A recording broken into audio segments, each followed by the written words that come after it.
est très probable que les petits-enfants chez qui on le voit maintenant seront les adultes allergiques de demain. Ah bah d'accord.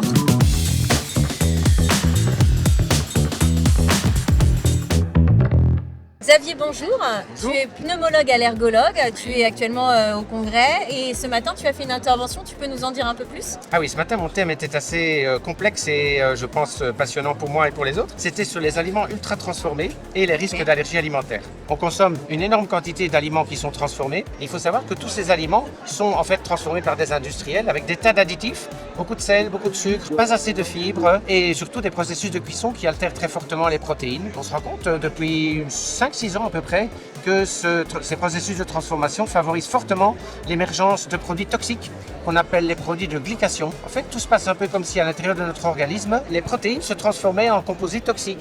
Et ça commence dans le microbiote intestinal déjà, qui est modifié. Les bactéries ne savent plus quoi faire.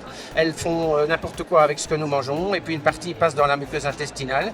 Et on pense que c'est un des mécanismes principaux qui est responsable de l'augmentation des allergies alimentaires. On commence à le voir vraiment chez les petits-enfants. C'est très probable que les petits-enfants chez qui on le voit maintenant seront les adultes allergiques de demain. Aux États-Unis et en Grande-Bretagne, 60% des aliments consommés sont des aliments ultra transformés parce qu'il y a dedans des ingrédients qui n'existent pas dans le commerce de détail. Ça, c'est ce qu'on appelle les ultra processed foods. C'est toxique. Pourquoi? Parce que quand on boit un jus d'orange qui est transformé, il n'y a plus de fibres dedans, il y a très souvent du sucre ajouté, il y a parfois du sel, il y a des tas de choses qui font que dans l'intestin, le processus de digestion ne se fait pas correctement. Donc, ce qu'on peut laisser comme message pour la population, c'est que nous devrions vraiment réapprendre à manger plus sain, c'est-à-dire des aliments les plus naturels possibles, quitte à faire des transformations minimes comme la déshydratation, la cuisson, la conserve, en évitant surtout de mettre du sucre dans tout. Quand on a du sucre dans des salades de poulet au curry ou des salades d'asperges, c'est pas du tout normal évidemment. C'est peut-être le message qu'on peut donner et qui peut jouer un rôle dans la diminution des allergies alimentaires dans le futur, c'est de remanger un petit peu plus naturel. On peut manger de tout, un peu, mais le moins transformé possible. Merci beaucoup Xavier, à bientôt.